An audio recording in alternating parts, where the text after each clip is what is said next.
reflexiones. Vamos a continuar con nuestras reflexiones que empezamos en aquel módulo, ¿verdad?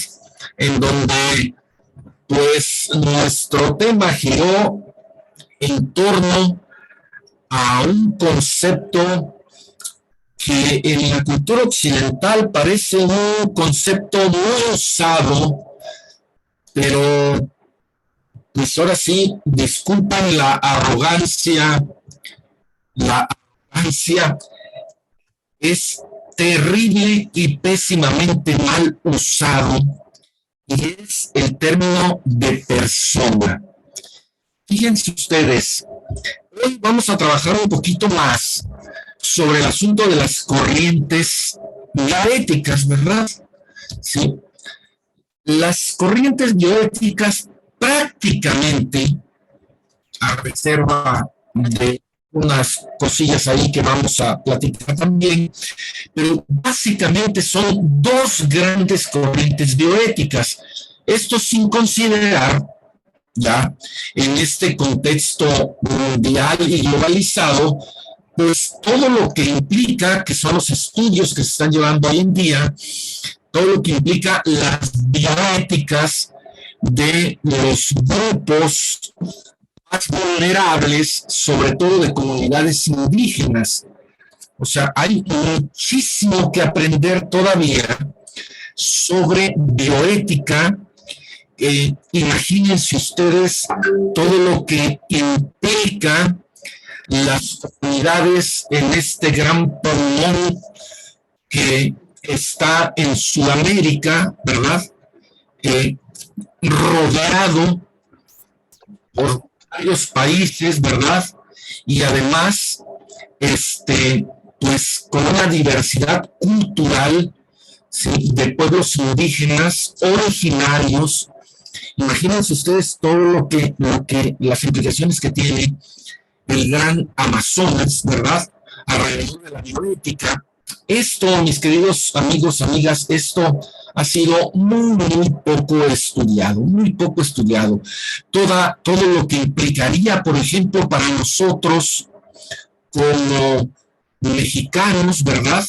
Solo el pensar desde una bioética maya, por ejemplo, o solo el pensar desde una bioética otomí, por decir un par, azteca misma, ¿verdad? Pero bueno, de esto muy poco sabemos, muy poco sabemos. Déjenme regresarme entonces al sitio común, ¿verdad? Sí, como dirían los de literatura, a esos lugares comunes en donde todos entendemos lo mismo, ¿verdad? Y bueno, estos lugares comunes, prácticamente, lo estoy entrecomillando, en nuestra cultura occidental son dos lugares comunes.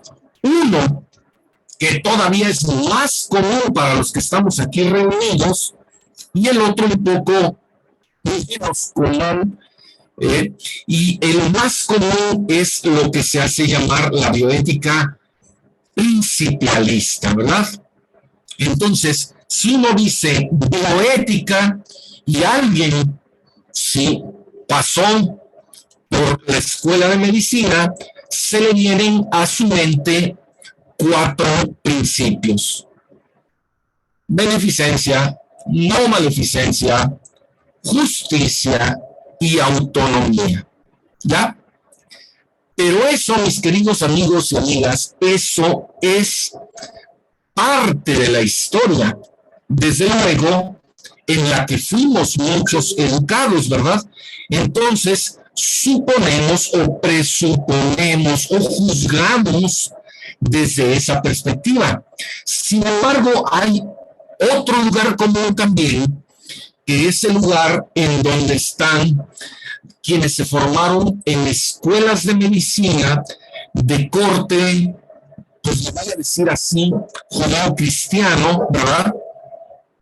Ya, lo voy a dejar así, y más que judeo-cristiano, Perdón, para un aparatito aquí que está calentando un poco el ambiente. Y allí pensamos o reflexionamos desde otros 4 principios, ¿verdad? Que es un poco desde donde hoy voy a retomar, ir hacia la otra corriente de pensamiento y luego hacer el análisis comparativo, ¿verdad?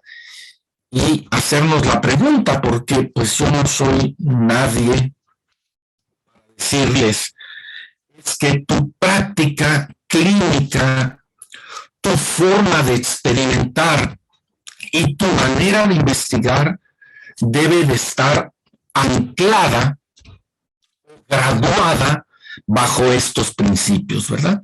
Entonces, pues, a mí me gusta mucho, mucho, mucho, es mi estilo, ¿verdad? Lo aprendí en las facultades de filosofía, poner sobre la mesa las diferentes narrativas, los diferentes discursos, y sobre eso ir elaborando. Y como diría por ahí un poeta, si el tiempo del oxígeno me lo permite, y hoy en día esto del oxígeno es muy importante, ¿verdad? Si el tiempo no lo permite, pues vamos a ver así muy por encima una bioética que es la bioética que conducen los comunidad clínica cubana y que es la bioética martiana de José Martí. Van a ver ustedes por qué. Vamos a ver a estos amigos, ¿sí? Latinoamericanos, después de haber visto estas 2 grandes narrativas. ¿Alguna pregunta, alguna reflexión? ¿Sí? Yo decía al principio, mi querido Marcial, por favor, yo decía que la palabra, no te escucho, hermano, yo decía que la palabra persona ha sido muy mal usada, ¿verdad? Así como la persona individuo también ha sido muy mal usada. Mi querido, por favor, adelante. Es un comentario técnico, disculpa. En algunos momentos, no sé si sea solo yo, por eso también lo quería preguntar a los demás, se oye como... eco. No es tanto como eco, sino como distorsionado, como con ruido, y en algún momento se pierde. Algunos leves momentos, no sé si a los demás les pasen. Doctor Ernesto. Estoy de acuerdo, está muy cortada la transmisión. De hecho, yo no más entendí bioética martiana, pero no entendí la anterior. Es correcto, a mí también me pasa. A ver, ¿así es mucho mejor? No. Se oye igual. ¿Así? No sé, ¿es el del equipo? ¿Es el micrófono del equipo? Sí, a ver, voy a quitar esto. A ver, ¿así? ¿Así mejor? Igual, más o menos. Qué barbaridad. Y ahí va otra prueba. A ver, así es como se escucha, tampoco. No, Rafael, está igual. Está igual. Qué barbaridad. Quizás si habla, o sea, en este caso se va a ver, quizás se vea un poco, no voy a decir cómico, pero vamos, obviamente no vas a ser 100% tú, pero si hablas un poquito más pausado y un poco más... Oye, Marcial, hazme un favor. Pon ahí en donde está tu micrófono. Sí. Dime que en selección de micrófono y en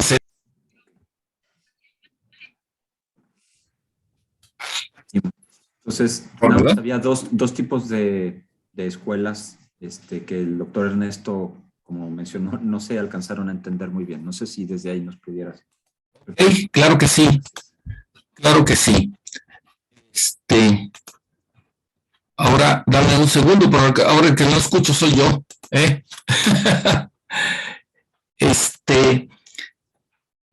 Decía, a ver si. Ustedes me van diciendo, sí, un poco mejor el sonido, porque me parece importante. Más o menos. Oye, lo que puedo hacer es cambiarme de cuenta de Zoom Y a lo mejor cambiar. Okay.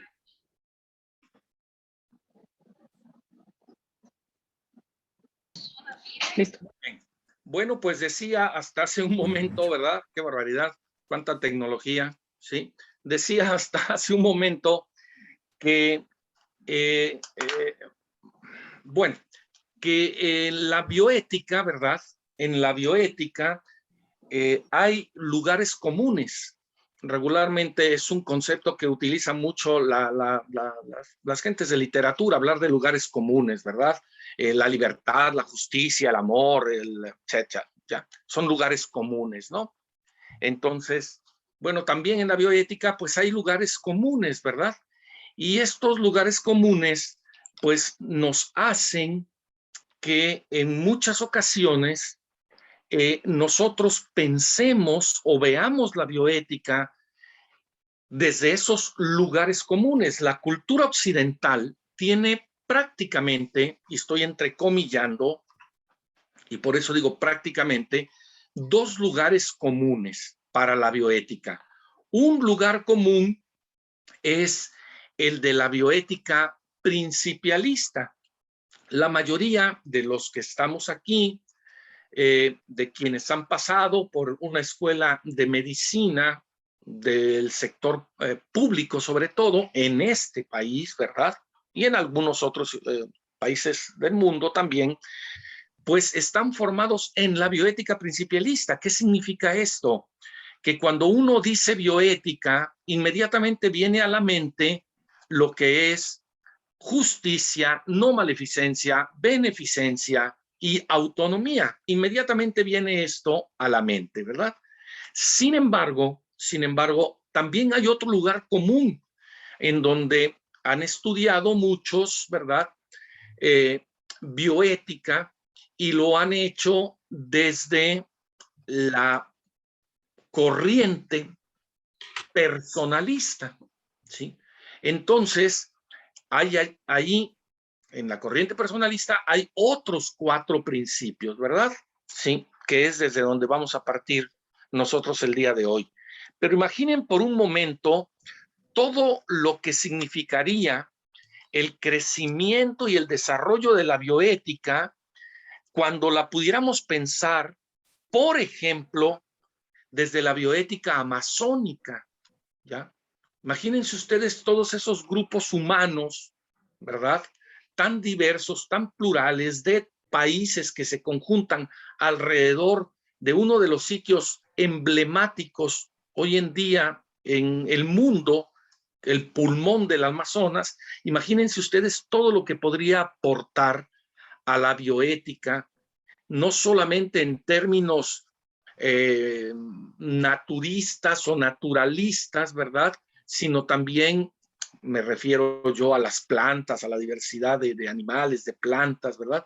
Sino también desde los diversos aspectos culturales. Imagínense ustedes, por ejemplo, por un momento, todo lo que podría aportar, ¿verdad?, a la bioética, pensar la bioética maya. ¿Qué hay escrito, verdad, sobre bioética maya? O la bioética otomí, o la bioética azteca, o qué sé yo, ¿verdad? O la bioética de estos de la parte norte del país, ¿no? De los irritilas, no se diga el sur de Estados Unidos, en fin, la diversidad cultural, ¿sí?, matizaría en forma diferente la bioética que nosotros vamos a reflexionar ahorita, y que es la que, como lugar común, regularmente se ve en las universidades, ¿verdad? En los estudios universitarios o de posgrado, ¿verdad? Universitarios de pregrado o posgrado. Sin embargo, todo este discurso, ¿verdad? Porque, sin embargo, los términos utilizados y diferenciados por las bioéticas más comunes, como son la personalista y la principialista, perdón, estos términos aún son mal usados, nos servimos mal en términos de nuestras expresiones, no mal en términos morales, ¿no? Mal en términos de nuestra manera de utilizar las palabras para designar, pues,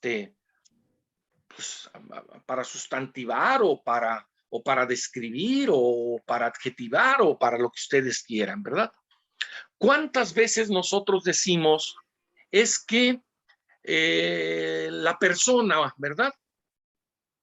Pero ¿a qué te refieres, no? O cuántas veces nosotros decimos el individuo, ¿verdad? Pero ¿a qué te refieres?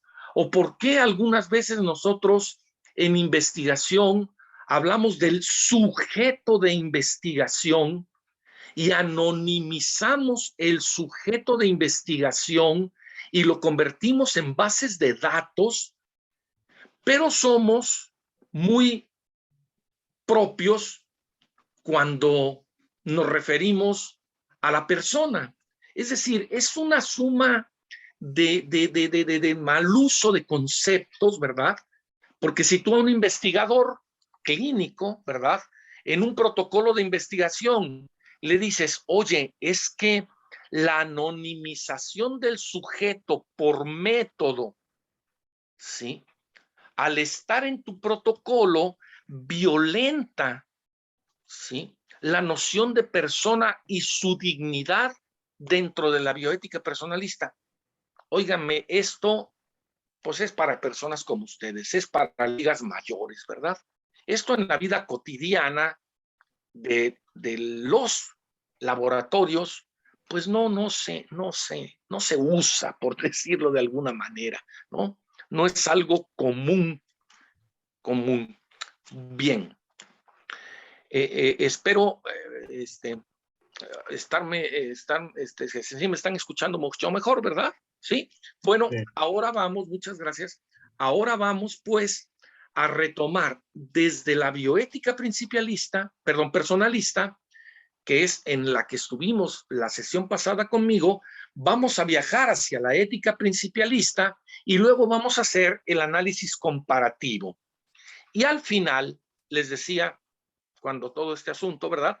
Les decía que tuve la oportunidad de estar en el Centro Varela de bioética en Cuba, y allí aprendí una cosa muy curiosa, porque estos cubanos, ¿verdad?, tienen también una bioética que es la bioética martiana, no la marciana, sino la martiana, ¿verdad?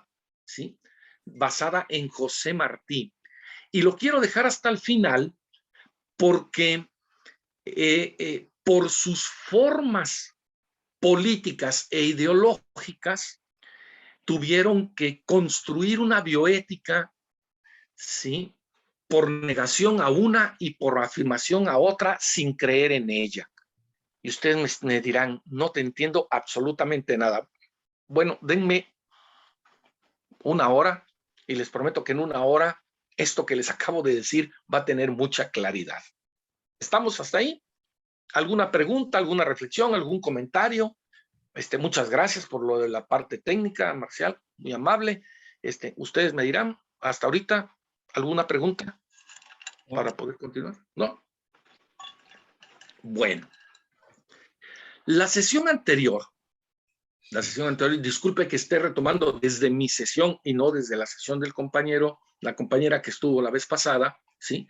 En la sesión anterior, yo les compartía, déjenme, retomo esto, les compartía que bajo nuestro tema, ¿sí?, bajo nuestro tema que era, voy para allá, la inteligencia, la voluntad y la benevolencia en la investigación clínica, los conceptos de inteligencia y los conceptos de voluntad, ¿sí?, son, y desde luego el concepto de benevolencia, son tres conceptos que solo pueden ser entendidos desde la bioética personalista,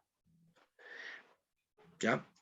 Porque la inteligencia y la voluntad lo decía la vez pasada, ya no voy a repetir todo ese rollo, la inteligencia y la voluntad son precisamente las entidades de operación que hacen jalar este modelo, que es el modelo antropológico clásico, en donde la inteligencia, la voluntad y los apetitos, ¿verdad? Como entidades de operación, tienen los sentidos externos y los sentidos internos. Les decía la vez pasada, estoy recapitulando 2 minutos nada más, ¿verdad? Decía mi abuela, si no entiendes, te enseño.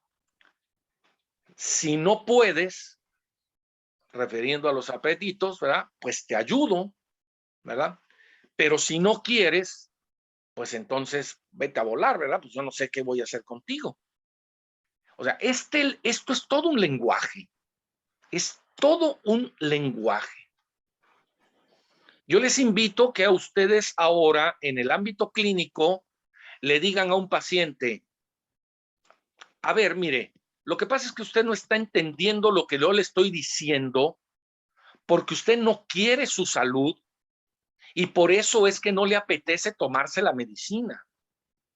Hombre, ustedes hacen eso, ¿ya? Y lo menos que les va a pasar es que el paciente se les levante de ahí, se vaya con otro clínico, otro médico, otro médico, ¿verdad? Si no es que se va con su abogado y los demanda por haber violentado no sé qué cosa, ¿verdad? Es decir, esta manera de hablar, esta manera de narrar, era una forma antropológica. Y no sé, para sorpresa de quién, ¿verdad?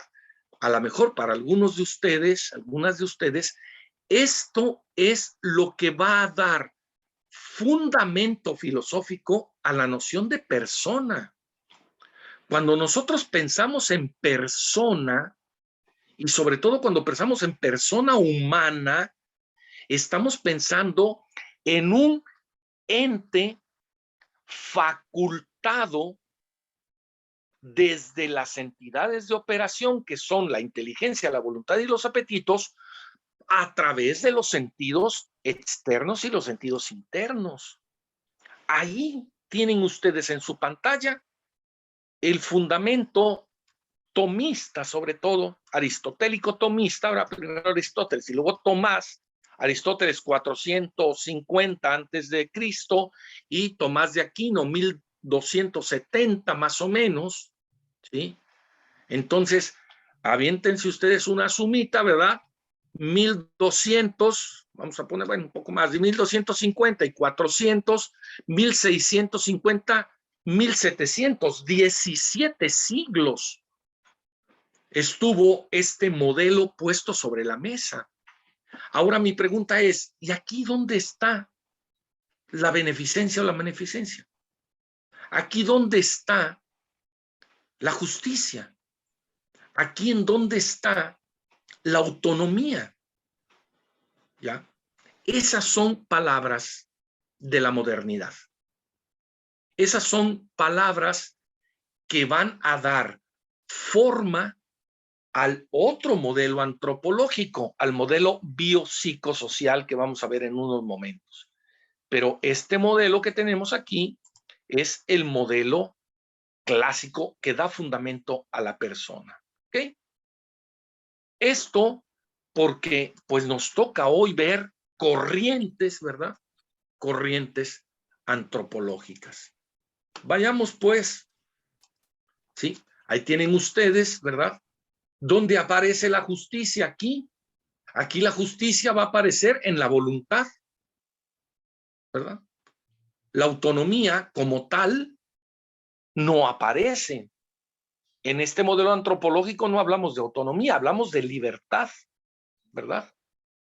Y la libertad va a aparecer en el momento en que las facultades humanas con los sentidos se disponen en el orden de su naturaleza. Ahí va a aparecer el ejercicio de la libertad. La libertad no es hacer cada quien lo que quiera. La libertad no es firmar un consentimiento informado.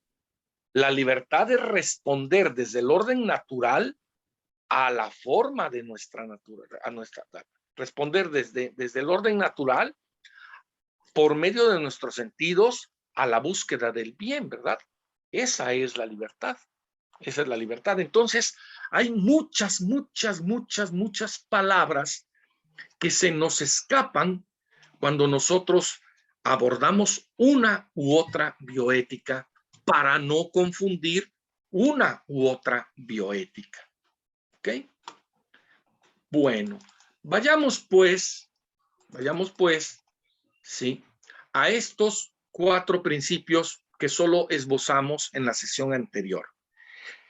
Estos 4 principios, mis estimados amigos y amigas, colegas, estos 4 principios son los principios personalistas. Ya.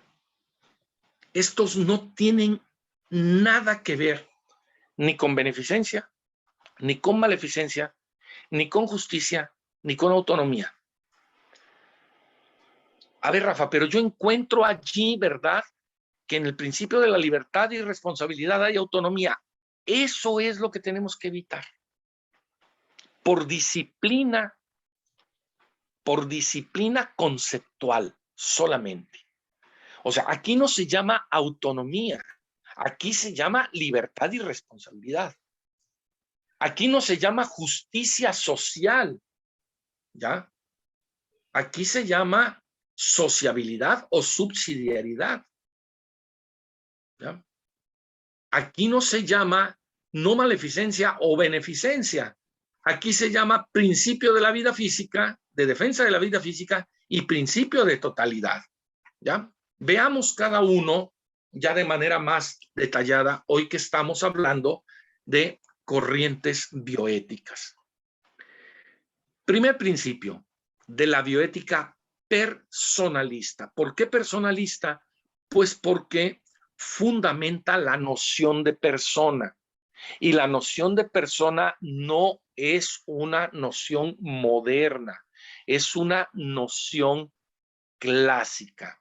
Sus fundamentos están en la tradición aristotélico-tomista, platónica, agustiniana, si ustedes quieren también, pero fundamentalmente aristotélico-tomista. ¿Okay? Leamos pues las partecitas rojas para no aburrirles mucho, ¿verdad? Sí. ¿Qué cosa es el principio de la vida física?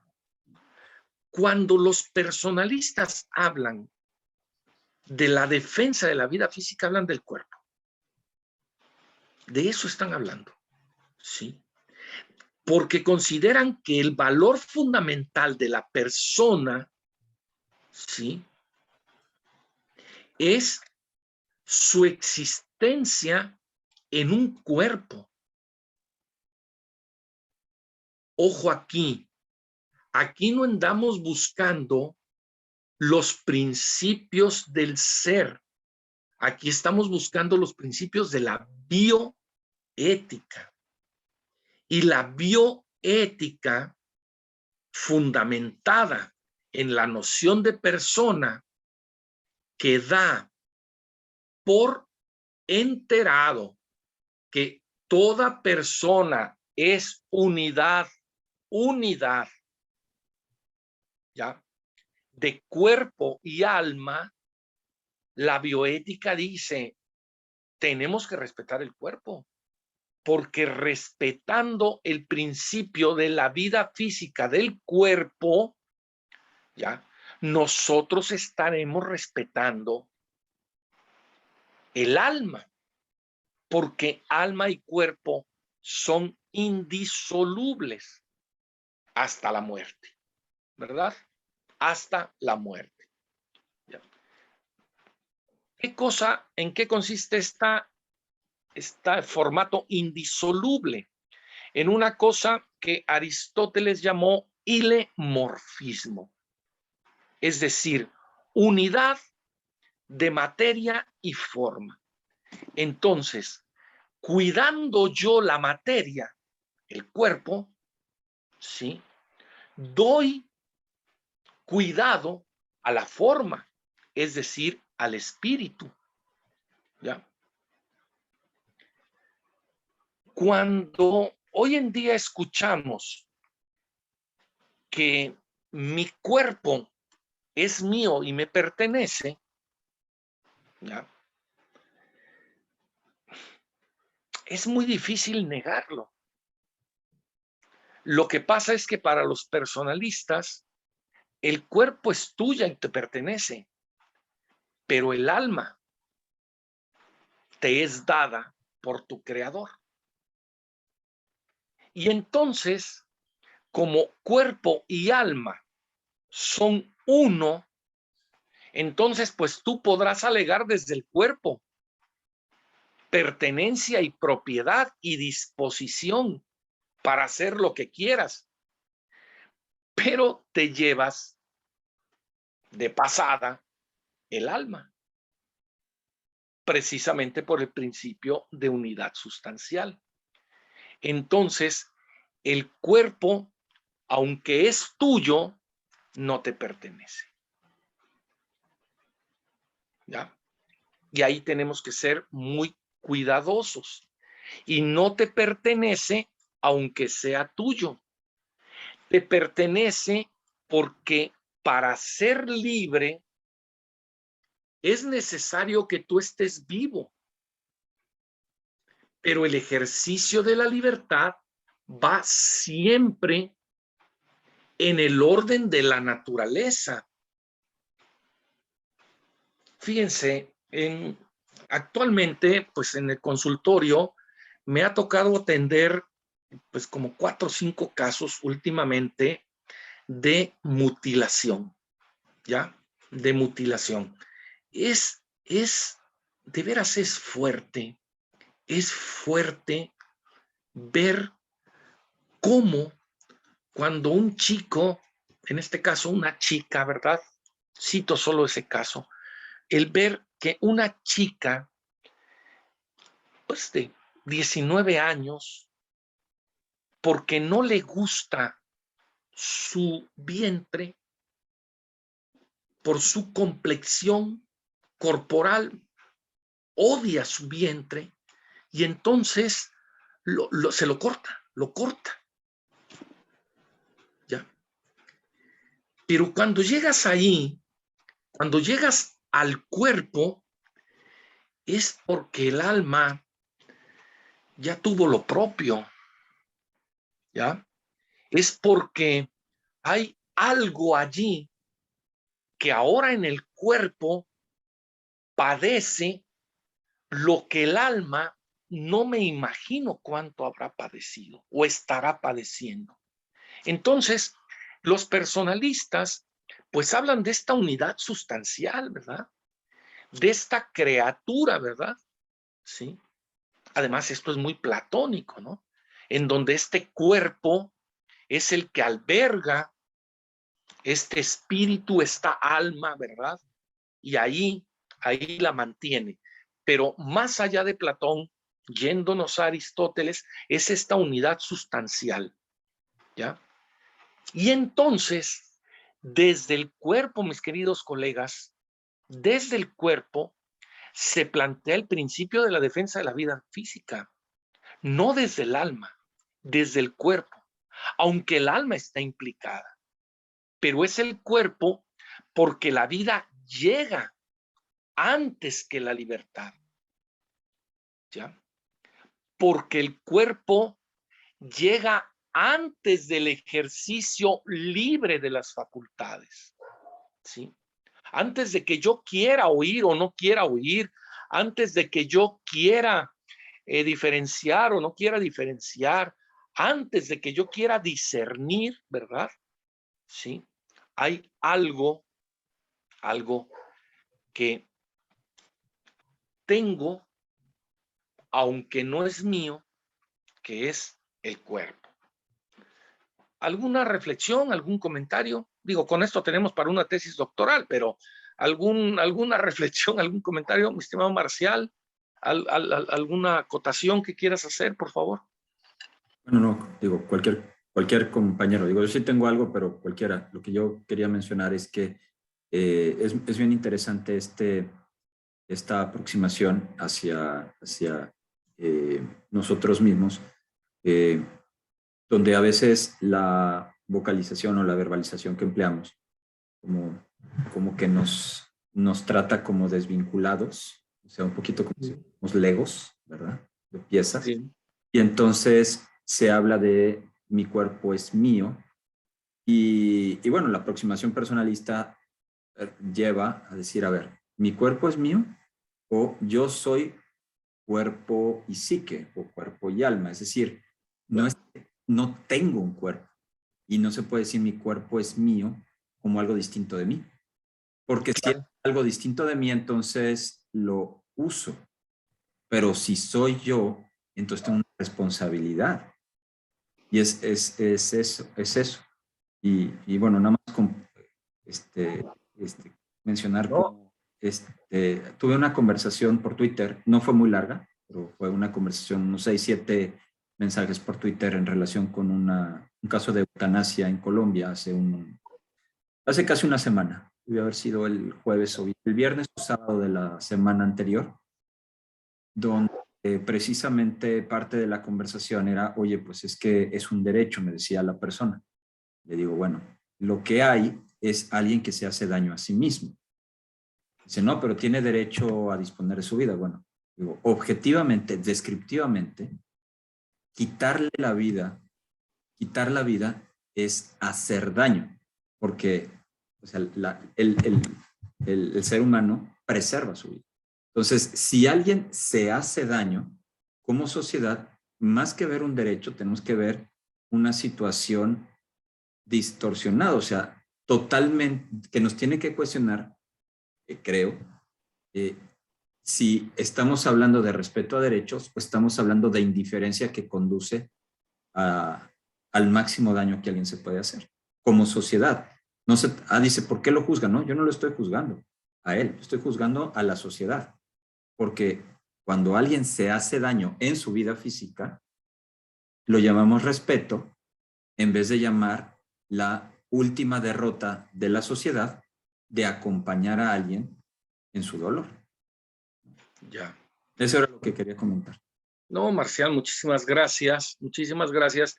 Fíjate que debo ser muy honesto con ustedes, ¿verdad? Bueno, siempre pretendo serlo, ¿verdad? Pretendo serlo conmigo mismo para empezar, pero cuando a mi cabeza llegan todos estos dilemas en el consultorio, ¿verdad? Dilemas, pues, en las reuniones con amigos, en los espacios académicos, yo lo único que pido es, a ver, vamos a hablar dentro del mismo lenguaje. Si hablamos desde el lenguaje de la bioética principialista, pues entendámonos ahí. Y si hablamos desde el lenguaje de la bioética personalista, entendámonos allí, ¿ya? Porque yo hasta ahí doy, ¿verdad? No doy para más, no doy para más. ¿Y por qué no doy para más? Pues porque no quiero asumir una postura, ¿verdad? Sino tratar de entender desde dónde está hablando quien está hablando. Si habla de derechos, pues yo no puedo pensar desde el principio de totalidad, ni desde el principio de la vida física, ni desde el principio de libertad y responsabilidad, ni desde el principio de socialidad y subsidiariedad, ¿verdad?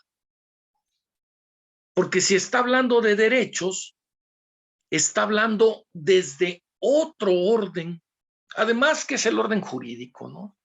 Pero desde otro paquete de principios y desde otra antropología, que no es la antropología desde la que yo quiero escucharlo, ¿no? Entonces, pues, sumamente interesante, ¿verdad? Lo que estamos viviendo hoy en día, por un lado, ¿verdad?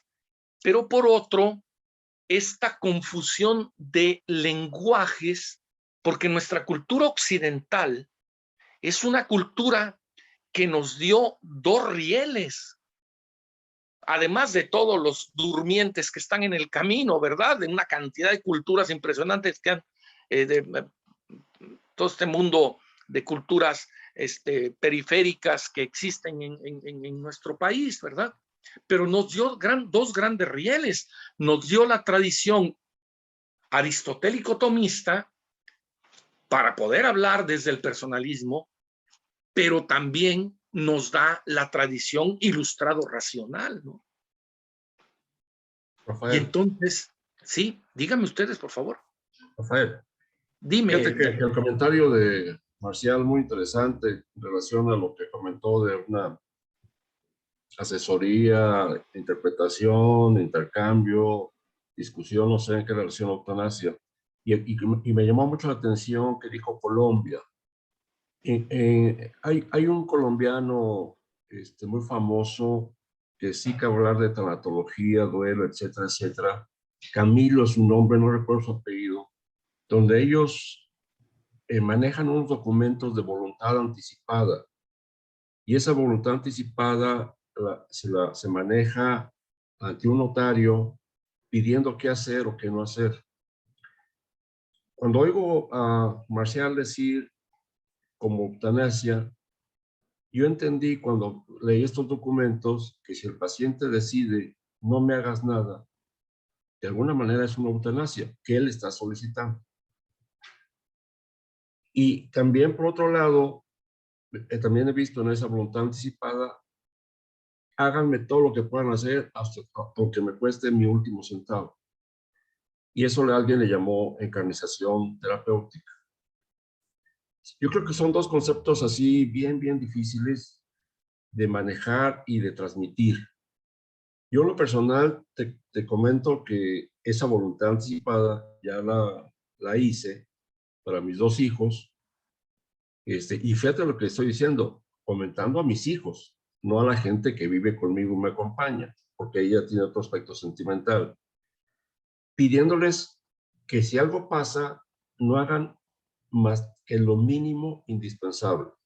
Yo no quiero morir en un hospital con sondas en la nariz, en la uretra del pene. No quiero tener nada de eso. Lo único que pido es quítame el dolor. De ahí en fuera, que la biología y la historia natural de lo que tenga, haga lo que tenga que hacer y que descanse mi cuerpo. Pero ahí vengo al otro punto. Tú mencionaste espíritu, alma, etcétera, etcétera. Y me llamó mucho la atención de qué tamaño es. ¿Cómo se puede medir eso, Rafael? Lo mencionaste, porque lo mencionaste.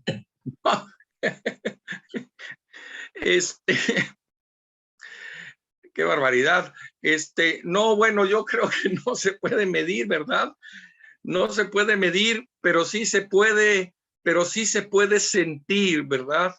Es decir, bajo la noción, a ver, lo voy a jugando un poco con las palabras. Bajo la noción personalista, podríamos decir que eso que no se puede medir, pero que sí se siente, ¿verdad? Se nota en el cuerpo, se nota en el cuerpo. Por eso el principio de la vida física es muy interesante. Es decir, para dejar que el principio de la vida física siga su curso, se necesita cierta altura espiritual o cierta fortaleza espiritual o cierto temple, ¿sí?, espiritual. Es decir, lo que tú estás diciendo, Ernesto, desde tu cuerpo, ¿ya?, como voluntad anticipada, habla de tu altura espiritual.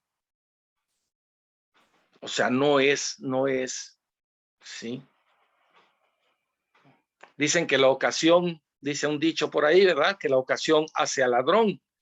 Precisamente la postura personalista diría lo contrario. La ocasión hace al honesto, ¿verdad? Es decir, si yo tengo la oportunidad de robar y no robo, ahí es ¿sí? Para beneficio personal, físico, de satisfactores materiales, ahí es en donde se ve mi altura moral, desde luego, ¿verdad? Pero también mi altura espiritual, ¿no? Mi madurez de mi realidad humana como unidad, ¿verdad? Como unidad.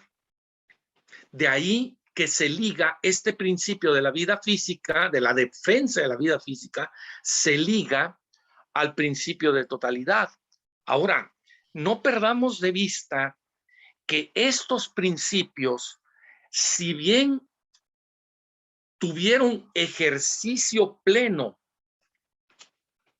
estoy entrecomillando pleno, durante 16 siglos, de los 21, de los 25 que llevamos, ¿verdad? Le estoy aventando 4 siglos, desde los griegos hasta la época actual, 4 o 5 siglos, de los 20, qué sé yo, de siglo XXI más 5, de los 26 siglos que llevamos, pues prácticamente, ¿verdad?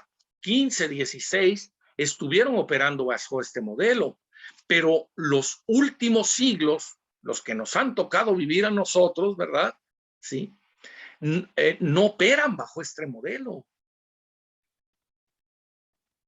O también, digámoslo de otra manera, para no ser tan violento y tan generalista en mi juicio, ¿verdad? Operan con este modelo, pero también operan con el otro, ¿verdad? De ahí las conversaciones como las que tuvo Marcial en este tuiteo, ¿verdad? Es que mire, aquí hablamos del principio de totalidad, ¿verdad? Y la otra persona dice, claro, de la totalidad del ejercicio de mis derechos. No, pues ya no nos entendimos. Me recordaste mucho un congreso de consentimiento informado en Perú, ¿verdad? En donde estaba un prestigiado científico norteamericano hablando sobre células madre, y entonces dijo este científico, dijo, bueno, cuando nosotros tenemos el material biológico, ¿verdad?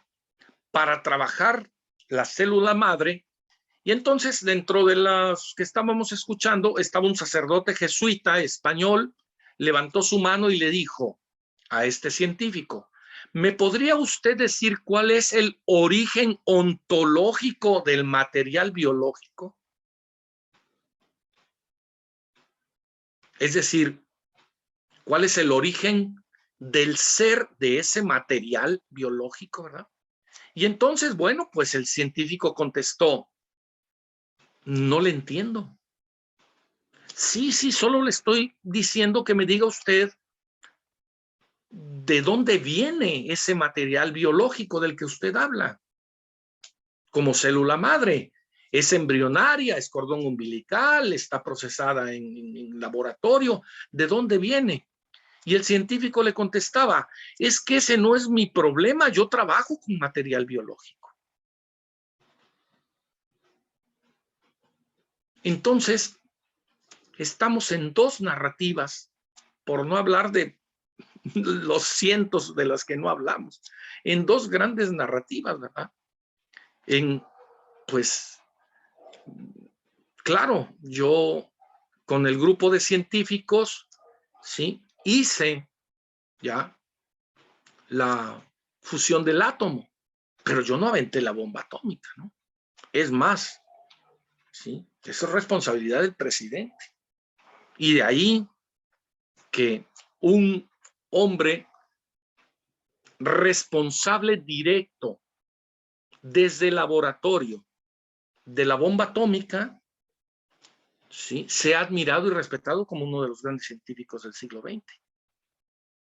Solo por haberle escrito una carta a su presidente diciéndole que había, sí, en otro país una carrera para hacer lo que ellos podían hacer si le soltaba dinero y supervisión por parte del Estado. Se apellida Einstein, ¿no?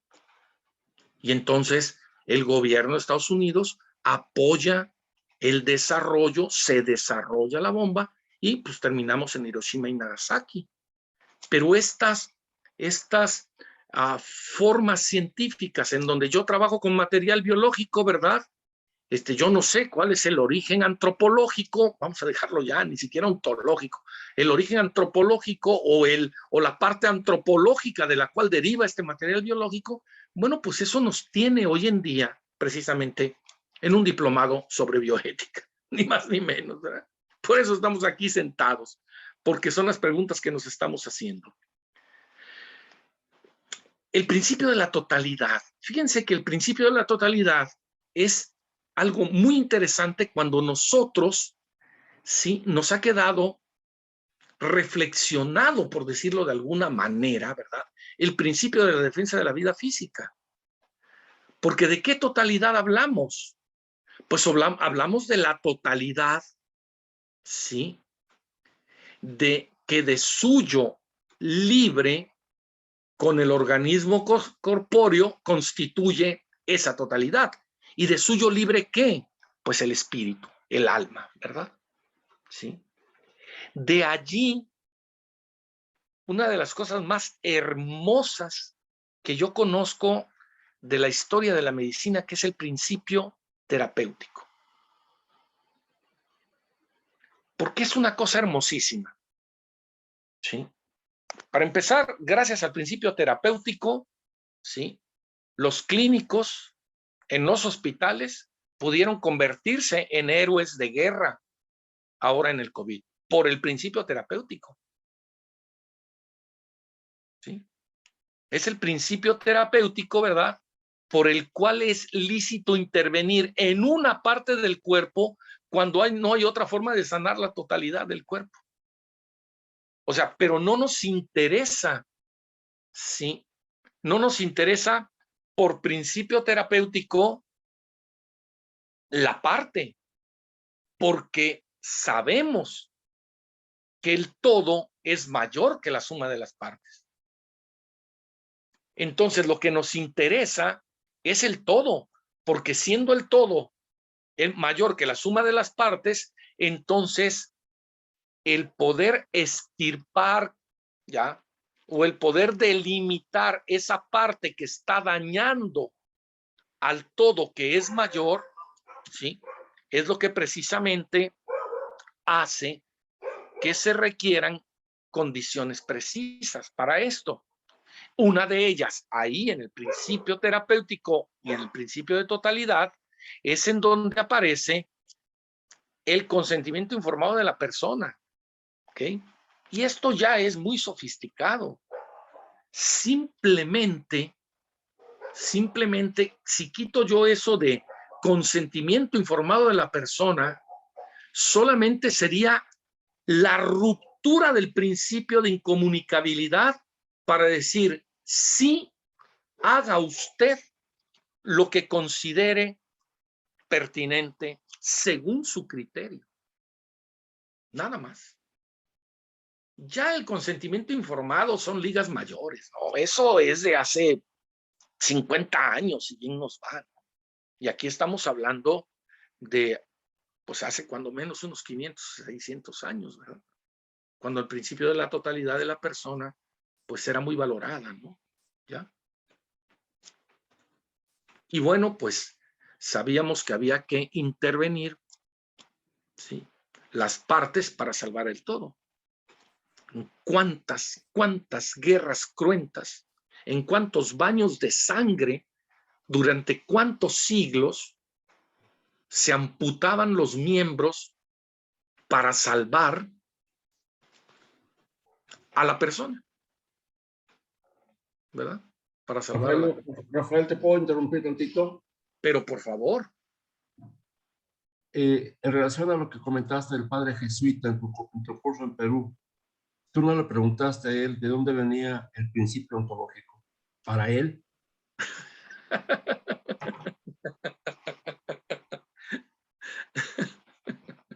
Sí, porque el científico dijo, a mí me lo dan y yo trabajo con él. No ando preguntando de dónde me lo dieron, ¿verdad? Pero claro, él, desde el punto de vista filosófico, ¿no se lo preguntaste? Claro. No. Buenísima tu pregunta. Lo único que yo te puedo decir, y por eso me da mucha risa, es que la ontología también está llena de cuentos, ¿verdad? También está llena de historias, también está llena de narrativas. Claro. Claro. Y nada más para discutir está la narrativa de Aristóteles, en donde se dice que es unidad, ya, que el principio ontológico es unidad, y está la narrativa platónica, en donde se dice que el principio ontológico es dualidad. Ya con eso tienes para divertirte el resto de la cultura occidental, ¿no? Sí. O sea, lo que hicieron estos amigos, este Sócrates, este Platón y este Aristóteles, todavía no lo acabamos 2500 años después, ¿no? Uno unificó y el otro duplicó. Y ahí estamos. Y luego vinieron otros y dijeron, pues ni unidad ni duplicidad, ¿verdad?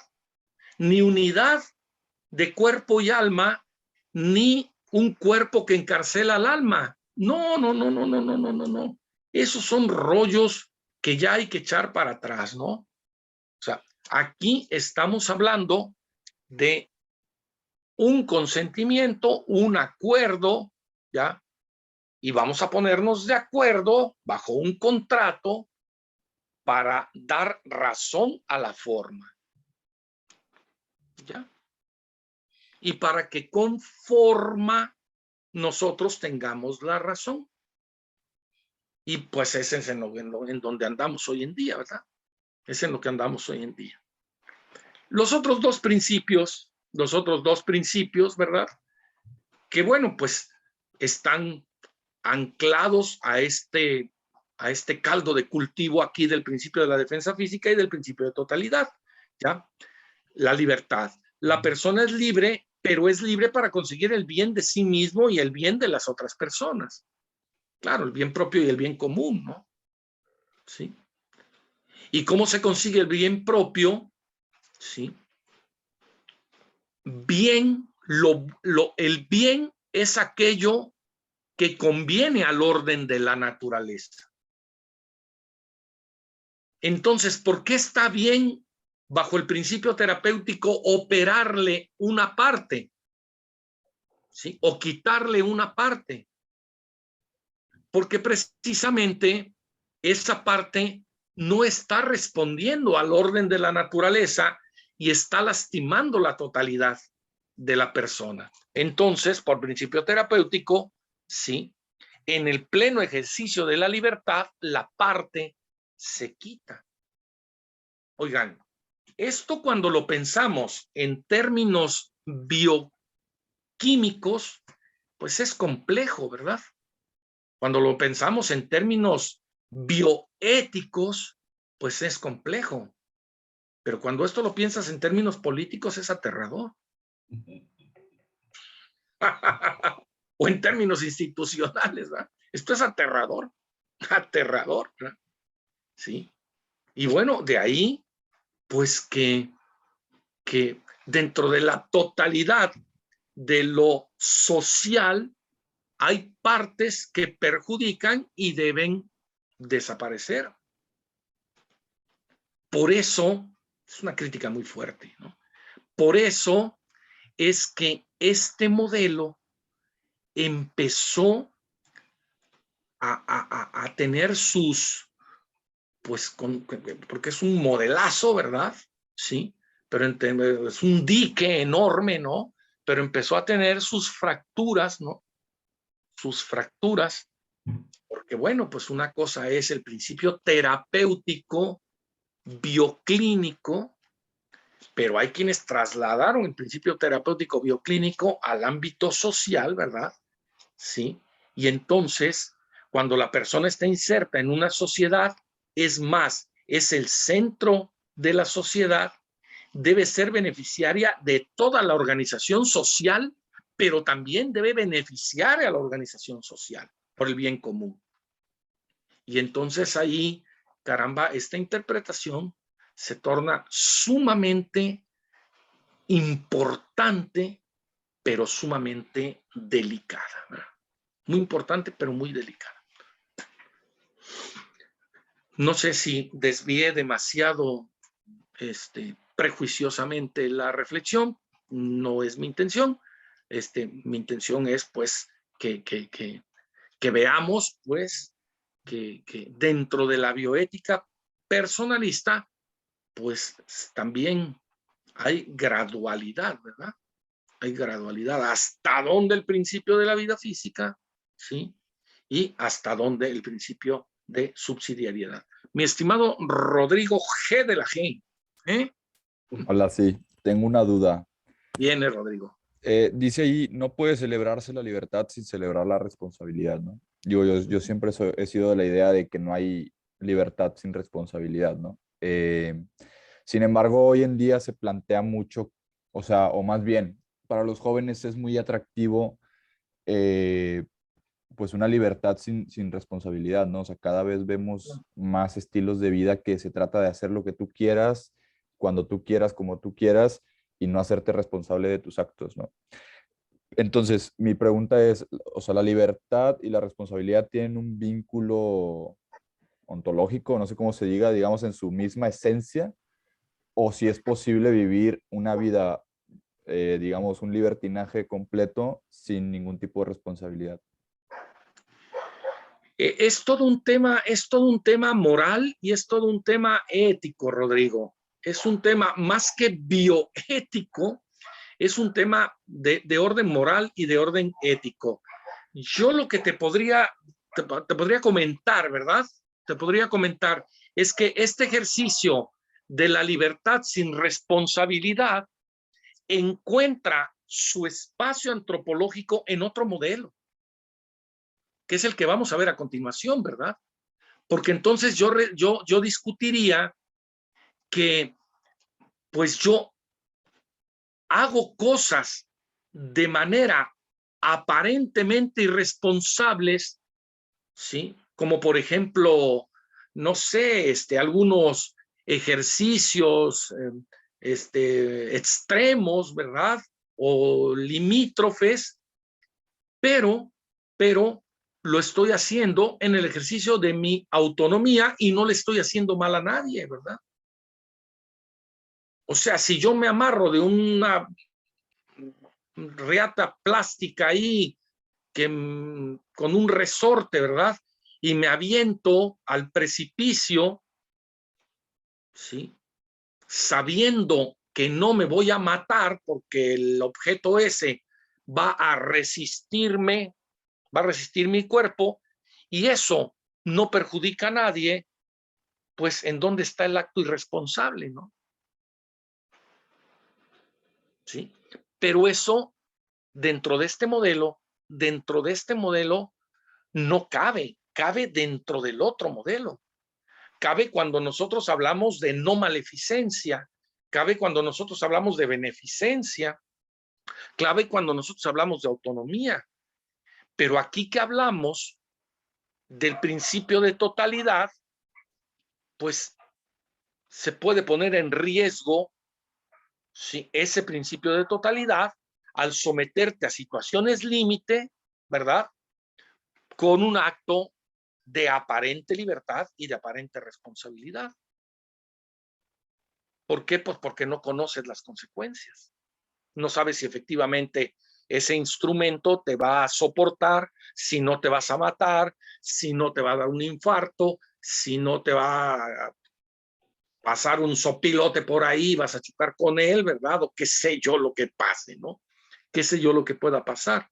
Entonces, aquí el principio de la totalidad y el principio de defensa de la vida física, te diría, es un acto irresponsable, ¿ya? Y es un libertinaje.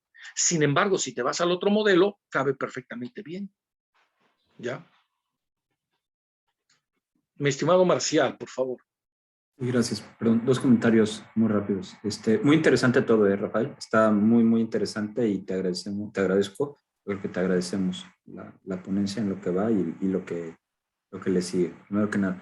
Bueno, dos comentarios. Lo primero, doctor Ernesto, que acerca de lo de Colombia y todo eso, nada más, no es el tema de la clase y no quería yo meter ruido. Yo puse un ejemplo acerca de un intercambio en Twitter donde el principio de la defensa de la vida física se pone en crisis, se lleva una situación bizarra porque se invoca o se contrasta la libertad, el principio de la libertad, con el principio de la defensa de la vida física, ¿no? Específicamente los casos que mencionabas, creo que no son de eutanasia directa, porque la eutanasia no es dejar morir, la eutanasia es realizar una acción que quita la vida. Pero no es el tema de la clase y no quiero distraer, nada más así como referencia. Hay mucha literatura, Rafael nos puede dar, está también literatura muy accesible como Bioética para Todos de Ramón Lucas, donde hablan de esto y muchos otros. Digo, nada más no distraer. Y de lo que mencionas, Rodrigo, fíjate, Rodrigo, está súper interesante eso, y abona lo que decía Rafael, porque estrictamente hablando, o sea, depende del marco de referencia, pero también en los jóvenes de hoy, o sea, sí hay un fuerte principio de la libertad y responsabilidad en la vida personal. Lo que sucede es que el núcleo del bien percibido respecto a lo que es soy libre y la responsabilidad que tengo se ha desplazado. Entonces, ahora mismo es real que hay personas que creen que es irresponsable tener hijos porque dañas al planeta o afectas a la sobrepoblación. Y entonces vendrá otro el debate si es verdad o no. No es el punto de ahorita debatir si es verdad o no. O sea, lo que quiero decir es que se ha desplazado el concepto de libertad y responsabilidad hacia otra cosa. Porque que tú tengas ganas de tener hijos, o sea, existe como un nuevo marco de referencia ético donde es malo para algunas personas tener hijos, ¿no? También lo pongo.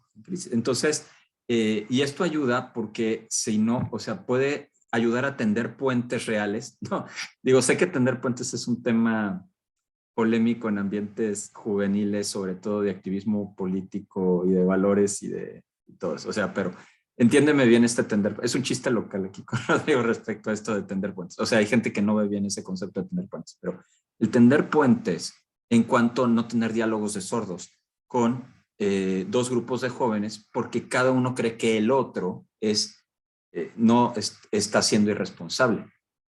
No, ellos son responsables a su modo. Y en todo caso hay que dejar que la realidad sea el juez de la libertad y la responsabilidad, porque la realidad nos va a alcanzar. No te puedes con todo menos con la realidad. Perdón, estuvo más largo el comentario. No, Marcial, está genial. Está genial, ¿verdad? Y bueno, y en estas épocas actuales vamos para allá, ¿verdad? En donde la hiperrealidad ya nos alcanzó, no sabemos qué tanto la realidad nos puede alcanzar, ¿no? Entonces, estamos allí en un asunto muy, muy curioso. Recientemente, digo esto a nivel de paréntesis, ¿verdad? Porque la bioética, hago el paréntesis, porque la bioética personalista es un programa y la bioética principialista es un programa, porque tienen principios de operación. Vamos hacia los otros, ¿verdad? Sí, ahorita hacia los de la principialista. Pero lo interesante ahorita para tender puentes y hablar de estos diálogos, que no haya diálogos de sordos, ¿verdad? Están los famosos metagramas, ¿verdad? O sea, ya no estoy yo viendo desde un programa. Y te pido que no veas tú desde un programa. ¿Desde cuál programa, Rodrigo? Yo no quiero que veas desde tu programa de la libertad. Pero tú pídeme que tampoco yo vea desde mi programa de la libertad. Y entonces vamos a ver si podemos posibilitar no programas, sino metagramas en donde tu noción de libertad y mi noción de libertad, ¿verdad?, puedan tener pues una gramática que salvaguarde lo tuyo y lo mío y lo tuyo, ¿verdad? Rafael. Dígame usted, por favor. Soy Ernesto, Rafael. Sí, qué interesante comentario hizo Marcial. Sí, cómo no. Cuando decía yo de mi voluntad anticipada, me pones en un modelo personalista total, porque yo con esa firma que estoy poniendo ahí ante un notario, le estoy atando las manos al médico tratante en la etapa final de mi vida. Claro. Pero así lo deseé, así lo pedí, así lo deseo. Y es uno de los rieles que tú mencionaste cuando pones la personalista y la otra. Y un comentario que también me agradó mucho es el de Rodrigo. Hacerte responsable de tus actos. Eso yo, alguna ocasión, y bueno, primero le digo, Rodrigo está muy joven, no sé cuántos tengas, 25, 22 años, no sé, pero estás muy joven. O sea, y yo recuerdo haber leído en 1966 un libro que se llama El retorno de los brujos de Jean Paul y Berger, ¿Cómo no? que donde decía, si los sabios son tan sabios, ¿por qué no se rebajan al nivel de las masas? Y entonces yo me pregunto, ¿por qué si los viejos ya estamos viejos, no tengo la capacidad de entender más a la gente joven y por rato sí me bajo a su nivel, pero me cuesta mucho trabajo entenderlos y comprenderlos. Pero sí lo intento. Y creo que para ellos, en este momento, lo único importante es su libertad con cero responsabilidad. Ese es un programa, mi querido Ernesto. Déjame hablar de canas a canas, ¿verdad? Eso es un programa, ¿verdad? Un programa. Ahora tenemos que ver si el otro programa, ¿sí? Somos capaces de no hacernos sordos ante ese otro programa, porque la búsqueda no está ni en tu programa ni en el programa de los otros. La búsqueda está precisamente en construir una gramática común, ¿ya? Que no nos cargue a todos, ¿verdad? Y esto el COVID nos los ha puesto sobre la mesa de una manera impresionante, ¿verdad? En fin. Si puedo, Rodrigo, ¿querías decir algo? sí, Sí, adelante. o sea, ese metagrama, digamos, donde uno es libre de decir lo que piensa y el otro también, y estamos en un terreno común dialogando y tal, creo que se está perdiendo, si es que lo hubo alguna vez, ¿no? Por ejemplo, digo, perdón por el ejemplo personal, pero pues es mi experiencia, ¿no? Yo fundé un grupo estudiantil dentro del TEC y 48 grupos estudiantiles, si no me equivoco, firmaron para que se nos desmantelara, porque digamos, por nuestros ideales, ¿no? O sea, porque muchas personas no compartían nuestros ideales. Entonces, en lugar de buscar ese diálogo, digamos, para ver en qué sí estamos de acuerdo y en qué no estamos de acuerdo, la respuesta fue, tú no puedes hablar, ¿no? Porque no estamos de acuerdo con lo que tú estás diciendo. Entonces, digo, era un comentario, no tanto una pregunta, pero sí, o sea, tenemos una responsabilidad muy grande, una tarea muy grande más bien, de recuperar ese metagrama, digamos, o ese terreno común en el que podamos dialogar otra vez, ¿no? Como decía Marcial, Claro. tender esos puentes. Claro, Rodrigo, totalmente de acuerdo contigo. De hecho, ya, yo decía yo, este Rodrigo yo lo conozco, pues sí, claro, ya, ahora sí, ya. Lo que pasa es que no tenías bigotes ni barbas, man, ¿eh? El Así día que es, nos vimos, o pero sí. sí, ya nos conocemos. Sí, ya nos conocemos, claro. No, creo que ahí está, mi querido Rodrigo, y gracias por ponerlo sobre la mesa. Creo que ahí está el gran reto del siglo XXI, ¿verdad? Vamos a ver el otro rostro del otro rostro, la otra narrativa, pero dejamos esto ahí puesto sobre la mesa. El gran reto del siglo XXI está en la construcción de una nueva gramática, una metagramática, en donde tus programas, ¿sí?, sean tan valiosos e importantes como los programas de los demás, ¿verdad? Fíjate que creo que lo platicamos en aquella ocasión que tuve el gusto de conocerte, que hubo un encuentro hermosísimo hace algunos años entre Joseph Ratzinger y Jürgen Habermas. ¿Okay? Si pudiéramos, perdón, por el fondo musical de los perritos, pero ahí es en donde ya no hay metagramas, ni programas, ni nada. Entonces se empieza a exacerbar la naturaleza de vecinos, ¿verdad? Y entonces, en fin, un poco de broma. Fíjense lo que les comento. En este encuentro entre Ratzinger, a mi gusto, ¿verdad? A mi gusto, este gran teólogo, pues representaba toda la tradición judeocristiana, sin vuelta de hoja. Y por el otro lado, Habermas, este gran filósofo alemán también, ¿verdad? También alemán, ¿sí? Representaba toda la tradición, pues, ilustrado racional. Si pudiéramos poner rostros, diríamos que estaban sentados ahí Aristóteles y Kant, ¿verdad? Y en este encuentro, digo, dando una síntesis burda, ¿verdad? Ante este gran encuentro, ¿no? Que se llama Las bases morales del Estado liberal. Está muy interesante el texto.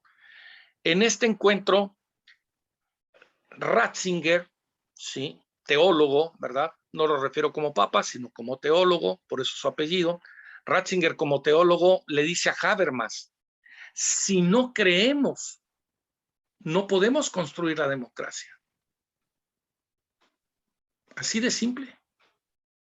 O sea, para poder armar un aparato social, democrático, participativo, tus comunidades de diálogo de las que hablas, necesitamos creer. Y Habermas le dice, yo estoy totalmente de acuerdo contigo, totalmente de acuerdo. Nada más te voy a pedir un favor, no me digas en qué creer. Vamos a conversar. A mí ese encuentro me parece el encuentro filosófico de los últimos tiempos. Si no creemos, no podemos construir la democracia.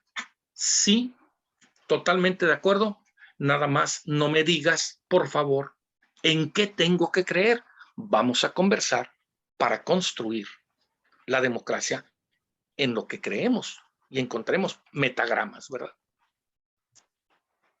Digo, un sincretismo muy burdo, pues, de ese artículo. Si ustedes quieren, pueden ver la reseña la pueden encontrar, le ponen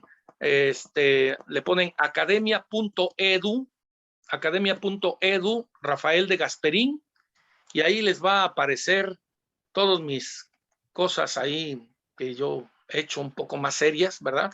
No sé qué tan serias. Yo soy un profesor, no soy un académico, estos consagrados por el Sistema Nacional de Investigadores, yo soy un profesor, eso es lo que soy. Entonces, bueno, pues lo que más o menos pienso de manera ordenada, ahí lo encuentran ustedes, academia.edu, Rafael de Gasperín, y ahí viene la reseña esta que les estoy platicando del encuentro Fe y Razón, creo que se llama, si mal no recuerdo, ¿sí? Fe y Razón, ¿sí? De Ratzinger y Habermas. Bueno, pues, el tiempo a mí siempre juega de manera traicionera conmigo, ¿verdad? Vamos a la otra cara de la moneda, ¿sí? Por llamarle otra cara de la moneda, ¿verdad? Sí. Les comparto el otro material, ¿sí? Que si mal no me equivoco, aquí lo tenemos, ¿ok? Vean ustedes cómo lo que hemos estado trabajando, ¿verdad? Antecedentes de los modelos antropológicos, la práctica de la experimentación y la investigación, la apuesta por la modernidad y la descripción del modelo antropológico moderno. Ahí tienen ustedes el otro, ¿sí? Ese que se enseña en las universidades liberales, sobre todo, ¿verdad? ¿Sí? El modelo biopsicosocial, ¿ya? En el modelo biopsicosocial pasa una cosa muy curiosa. Desaparecen los sentidos internos. Es decir, la memoria pasa a ser algo por ahí que nos quita tiempo, ¿verdad? La imaginación es algo que no viene al caso. Y la estimativa y el sentido común, pues ciertamente, pues es pérdida de tiempo. Perdón por estas plumazos ahí, ¿verdad? Estos brochazos. Pero nos quedamos bajo un modelo sensitivo, bajo un modelo sensorial. Aquí el positivismo va a jugar un papel fundamental en todo esto, ¿no? fundamental, sobre todo en nuestro país, ¿no? No me meto por esa ruta, ¿no? Pero solamente hablar de que aquí vamos a entrar a un modelo en donde no nos interesa el pasado, no nos interesa el futuro, ni nos interesa el discernimiento con la inteligencia, la voluntad y los apetitos como facultades para el presente, sea a través de la estimativa o sea a través del sentido común. Esto se va a otro lado, ¿verdad? A otro lado, ¿sí? Y entonces, pues entramos en modelos no definitorios, ¿ya? Sino en modelos descriptivos. Es decir, ahora estamos frente a un modelo descriptivo, no frente a un modelo de definiciones, ¿ya? Y entonces, lo que empiezan a aparecer no son entidades de operación, la inteligencia para entender, la voluntad para querer, los apetitos para templar y fortalecer. No, nada de esto, ¿verdad? Nada de esto. Aquí entramos en un modelo de factores psicológicos, de factores biológicos y de factores sociales. Son ejemplos de ellos, ¿verdad? Ejemplos de ellos, digo, sobran, ¿verdad? Esto, pero pues tenemos como factores biológicos los eventos previos, la movilidad de nuestra estructura, ¿verdad? Espinal, nuestra propia anatomía, nuestra fisiología, entre otras cosas, ¿no? Entre otras cosas. No sé si lo mencioné la vez pasada, pero el pediatra de mis hijos, yo tengo 4 hijos, ¿verdad? Y el pediatra de mis hijos era cirujano pediatra. Y una vez le decía yo, oye, Arturo, ¿cómo le haces? ¿Cómo le haces, verdad? ¿Qué tienes en la cabeza, mano, o en el corazón, o en las manos, verdad? Para poder tener un escapel o un bisturí y abrir a un bebé de un día de nacido. O sea, ¿qué entiendes tú? ¿Qué quieres, verdad? ¿Qué eres capaz de hacer con un bisturí en las manos frente a un bebé de un niño de un día de nacido? Y me contestó algo, estoy platicando de algo que me contestó hace cuando menos 30 años, que nunca se me ha olvidado. Me dijo, mira, güero, decía güero, ¿verdad? Era yo un buen cliente suyo, por cierto, ¿ya? ¿Sí? Una vez le pedí que me diera membresía en lugar de que me cobrara consultas, ¿verdad? Con 4 hijos. Le dije, hombre, ya dame membresía, ya hazme miembro aquí de tu consultorio, ahora te pago una mensualidad y ya cuando se enfermen vengo, ¿no? Bueno, un poco de humor, ¿no? Pero me dijo, mira, güero, es que yo soy un enemigo de la biología. Si la biología se porta bien, güero, yo no tengo por qué agarrar ningún cuchillo. Pero hay de la biología donde se porte mal. Ahí, cuando los factores biológicos se alteran, entonces yo aparezco con un cuchillo en la mano, ¿verdad? ¿Sí? Bueno, pues ahí tienen ustedes los factores biológicos. Yo respondo antropológicamente a mi biología, ¿verdad? A mi biología, ¿no? Entonces, pues, ¿qué es lo que pasa conmigo? Pues ahí vienen las palabras modernas. Yo tengo necesidades que tengo que cumplir, ¿sí? Yo tengo sustancias químicas que debo tener equilibradas, ¿verdad? Y bueno, hay toda una forma de verme a mí mismo como entidad determinada por factores biológicos. Simplemente. A estos factores biológicos, pues se aunan, ¿verdad? Se enlazan, se hacen un nudo muy interesante los factores psicológicos, ¿verdad? Psicológicos. Y estos factores psicológicos son los que van a ocupar el lugar que en el modelo anterior tenía la voluntad. Pero como factores vamos a entender allí que va a haber comportamientos, conductas, patologías, psicopatologías, ¿verdad? Sí, afrontamientos dentro de mi estructura.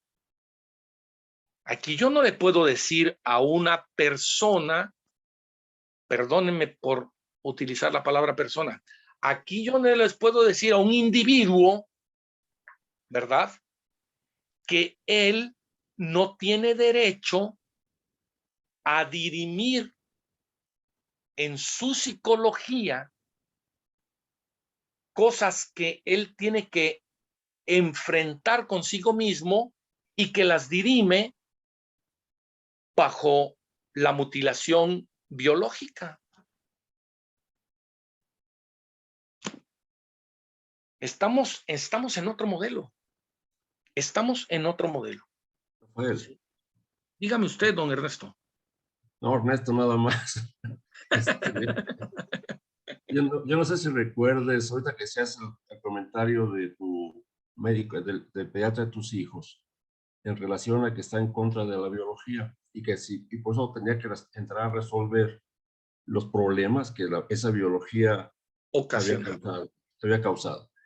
Y además una cosa que no te digo, pues, de alguna manera, no sé qué tenemos, como que naces para esto, y además una palabra que no le gusta a mi esposa, pero que es la que empleamos, el entrenamiento que haces, en realidad, para que recalco aquí que es lo que también yo lo aplico a mí, tratar de ayudar, porque de que nos equivocamos, nos equivocamos.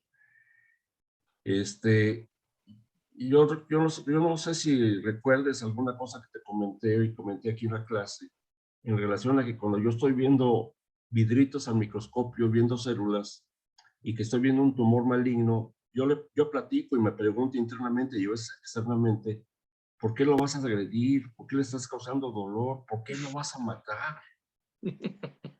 Yo nomás voy a dar un diagnóstico y el oncólogo va a hacer lo que tenga que hacer, y al final de cuentas sé que son 6, 8 meses, 10 meses, y sí lo hace uno. Exactamente cuál es la naturaleza no la conozco, Rafael, pero como que la traes, como dice la raza, desde nacencia. Pero para terminar, para mí eres un académico, Rafael. Profesor y maestro, no. Para mí sí eres un académico. Gracias, Ernesto. Fíjate que me estoy aventando Grey's Anatomy, ya voy en la temporada 17, ¿verdad? Y y lo hago cenando, lo hago cenando, eso para que vean que también tengo estómago. Y hay una escena que a mí me tiene cautivado, pero totalmente cautivado, y es cuando Grey, obviamente, ¿verdad?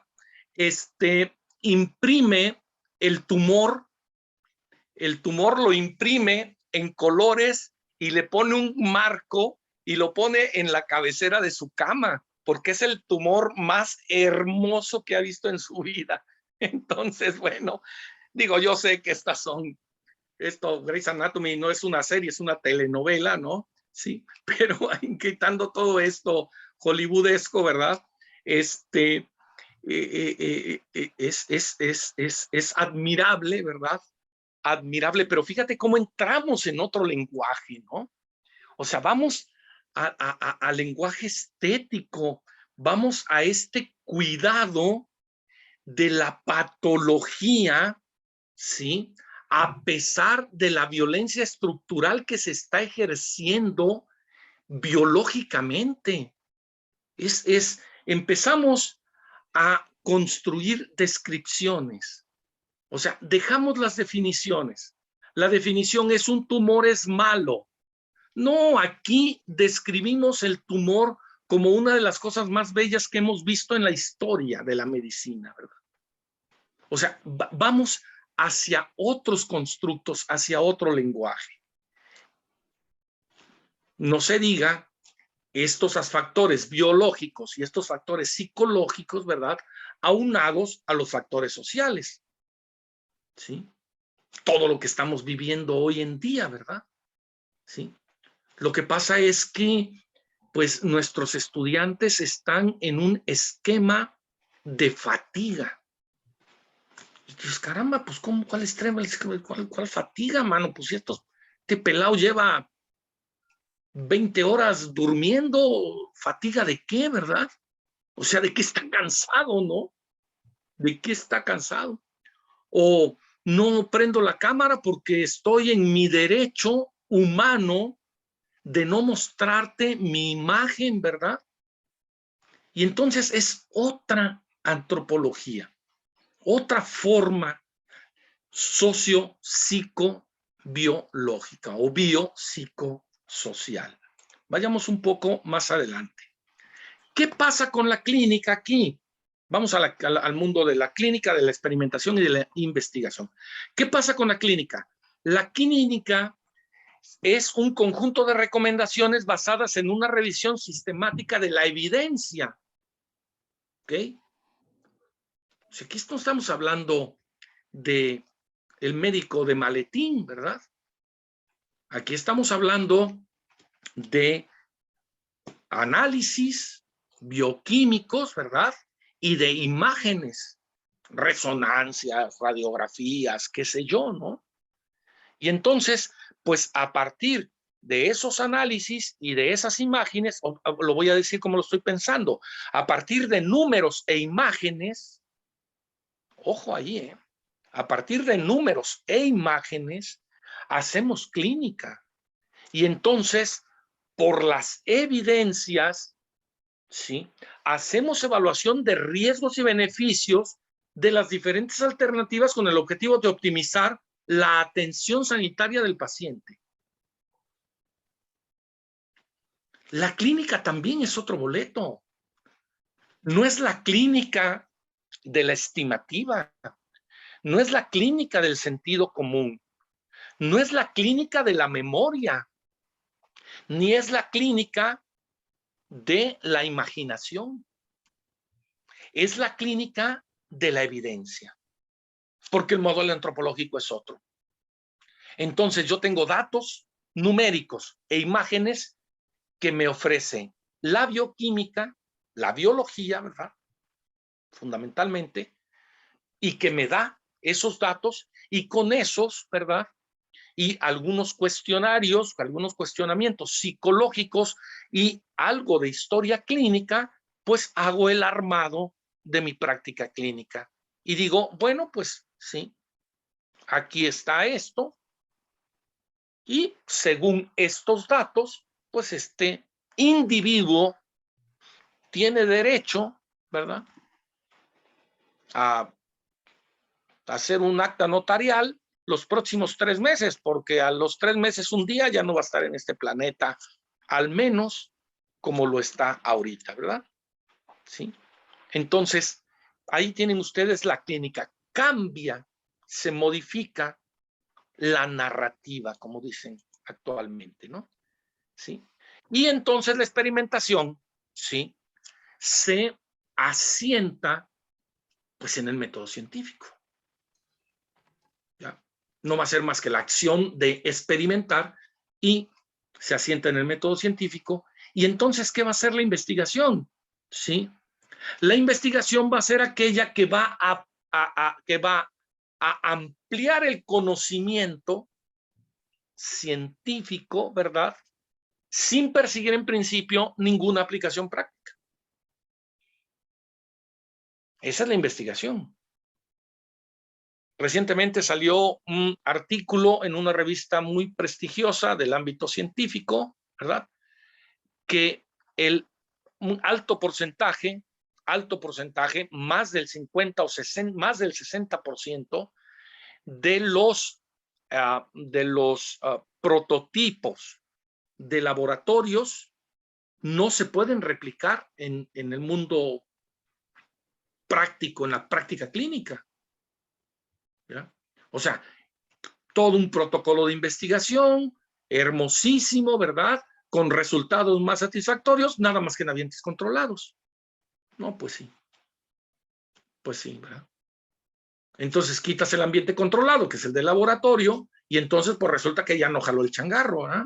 Ya no jala todos tus años de investigación. Claro, ya salió tu paper, ¿verdad? Y ya está leído y releído por en el estado del arte, por todos tus compañeros, colegas, todo el mundo, ¿sí?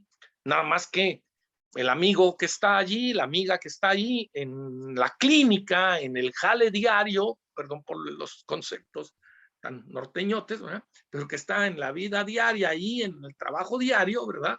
En su clínica, pues no le sirve absolutamente de nada, ¿no? Absolutamente de nada. Bueno, este señor que yo siempre que lo veo, digo, es que como me recuerda a D'Artagnan, el de los tres mosqueteros, se llama René Descartes, ¿verdad? René Descartes. Y bueno, todo esto que estamos planteando, que muchos de ustedes ya lo tienen por sabido, ¿verdad? Todo esto se basa en esta pregunta que se hace este hombre y que fue la de ¿qué es lo único de lo que no podemos dudar? Y se contesta, ¿verdad? Que lo único de lo que no podemos dudar es de la duda. ¿Sí? Y que si dudamos de la duda, entonces lo que estamos haciendo es que estamos pensando. Y párale de contar. O sea, la modernidad nace, en filosofía al menos, ¿verdad? Pues yo traigo discusiones ahí con mi esposa que es del área de literatura, dice que la modernidad viene por los románticos, ¿verdad? Bueno, aquí la modernidad en filosofía nos viene por lo racional, prácticamente por el racionalismo, ¿verdad? Sí, y entonces por Descartes, y entonces, bueno, pues nada más de que este algoritmo, vamos a dejarlo así, ¿verdad? Por no llamarle argumento, ¿verdad?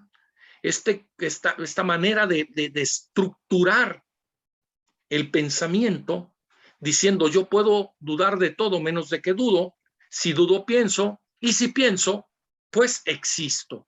Entonces, pues ¿quién soy yo? ¿Quién soy yo?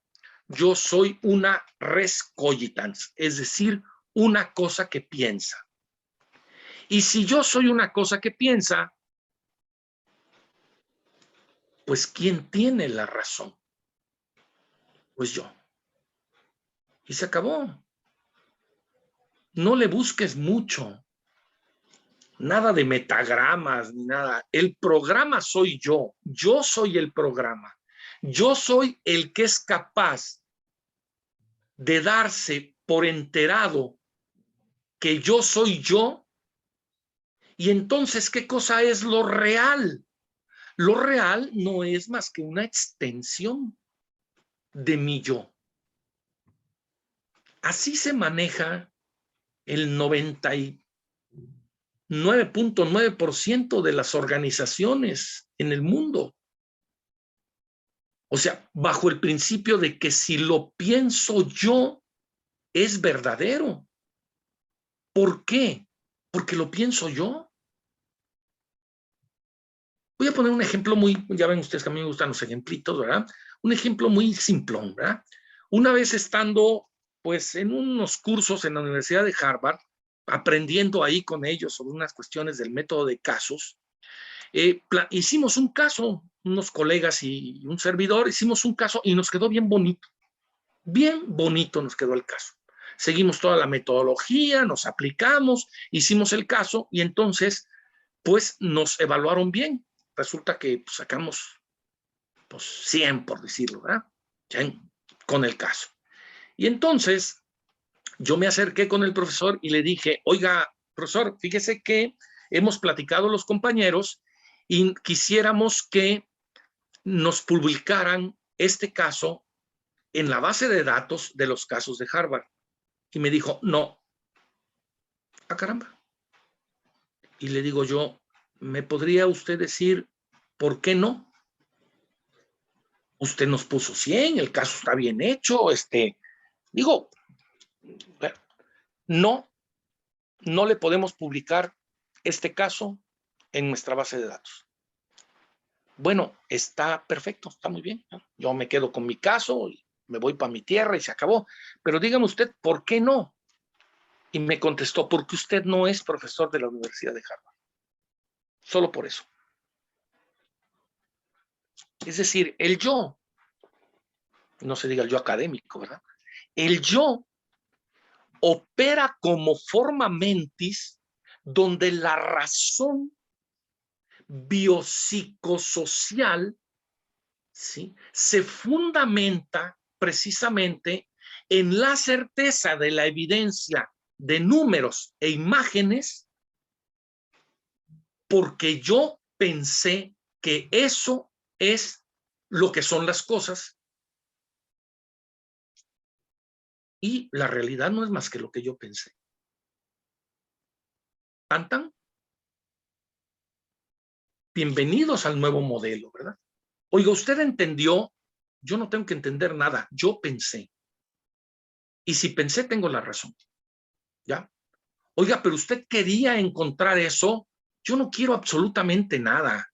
Es decir, aquí hay una evidencia biológica, ¿sí?, que me da el dato y la imagen de que esto está afectando, ¿ya?, biológicamente, psicológicamente y también sus comportamientos sociales, ¿no? Se acabó, punto. Punto, punto. No hay más, ¿no? Método científico, bueno, ustedes lo conocen mucho mejor que yo, ¿verdad? Está en este maravilloso librito de Descartes, ¿verdad? El discurso del método, ¿sí? Y que sirve para conducir bien la propia razón y buscar la verdad en las ciencias. ¿Ya? El asunto fue muy simple, ¿sí? Yo siempre me acuerdo de Jack el Destripador, aquí. El asunto es muy simple. Primero, no deberás aceptar jamás las cosas sin antes conocer con evidencia que así fueron. Nada más, chéquense esto, mis queridos amigos y amigas. Chéquense esto. La evidencia siempre es un número o una imagen. ¿Por qué la evidencia es un número o una imagen? Porque la evidencia, porque el número y la imagen, ¿sí?, son constructos de la razón. Entonces yo me imagino que ustedes ya están hartos y entonces, pues ustedes están hartos. O ya me imagino que ustedes están contentos y ustedes están contentos. ¿Qué se ve en una imagen? En una imagen se ve lo que la razón quiere ver. Así de simple. A mí me operaron de una hernia, sacaron una imagen y me dijeron, Rafa, traes una hernia aquí que no es operable, ¿verdad? Porque pues no está muy grande, ¿sí? En la imagen se ve una hernia de 1 centímetro, 1,5 centímetros, cuando más grande, ¿verdad? Y entonces yo dije, no, yo no quiero andar con eso, ahorita todavía aguanto la operación, dentro de 10 años, quién sabe. No, a mí métanme al quirófano y resuélvanme esta bronca de esta hernia aquí, ¿verdad? Cuando ya regresé del mundo al que lo mandan a uno los amigos estos que le ponen la mascarilla en la cabeza, ¿verdad? Me dijeron, hombre, Rafa, qué bueno que te operaste porque la hernia era de 3 centímetros. En poco tiempo ibas a tener problemas seriosísimos, ¿verdad? Y yo dije, pues no tenían ustedes la evidencia. O sea, si ustedes tenían evidencia y la evidencia era de 1,5 centímetros, ahora resulta que cuando le entraron al changarro, pues se dieron cuenta de que son 3 centímetros. Bueno, así es esto. Es decir, no hay más evidencia que la que manifiesta el fenómeno. Y el fenómeno se manifiesta, mis queridos colegas, o por imágenes o por números. Lo que yo les decía la vez pasada, ya, con mi endocrinólogo, que yo lo quiero mucho, ¿ah? Y siempre le digo, sácame de tus rangos y méteme a los míos. O sea, mientras me sigas metiendo me sigas metiendo a mí, a tus rangos, pues yo estoy en esquemas patológicos. Sácame de tu mugrero y méteme a los míos. Reconóceme como una entidad singular y repetible. No me metas a tus parámetros. Y entonces se ríe, ¿verdad? Se ríe. Y me dice, no, esto no es filosofía, Rafa. Esto es biología. le digo, bueno, pues está bien, está bien. Dime qué me tengo que tomar y yo obedezco y me lo tomo. Se acabó. Entonces, rápidamente, ¿verdad? Pues no les quiero quitar su tiempo. No deberás jamás aceptar las cosas sin antes conocer la evidencia que sí fueron. Luego debes dividir, ¿verdad? Cada uno de los problemas en muchas partes. Esto ustedes se lo saben de memoria. Debes de ordenar las ideas desde las más sencillas hasta las más complicadas. Y luego hacer un checklist, ¿sí? Y ver todo el problema hasta que tengas dudas. Esto es lo que señala en ese librito del discurso del método, ¿verdad? En este librito es lo que señala Descartes como el método científico. ¿Ok? Con esto llegamos nosotros al principio de autonomía, al principio de justicia, al principio de beneficencia y al principio de maleficencia. ¿Ok? Rápidamente, porque ustedes esto lo tienen clarísimo, el principio de autonomía es precisamente cuando el enfermo goza de prioridad en la toma de decisiones. Y este principio guarda inmediatamente relación con la cuestión del consentimiento informado del individuo, adiós persona y todos estos rollos, dignidad y nada, porque vamos hacia el ámbito de los derechos, no hacia el ámbito de la persona y la dignidad, sino al ámbito de los derechos. ¿Sí? Aquí la dignidad solamente será entendida cuando Kant, ¿verdad? Kant, nunca al otro solo como medio, sino siempre como fin en sí mismo. Entonces, si yo doy prioridad como fin en sí mismo en la decisión al paciente, al enfermo, la enferma, ¿verdad? Si yo le presento un informe que él pueda consentir como individuo, ¿verdad? Y además, si rompo la relación asimétrica, ¿sí? Paciente-médico, ¿ya?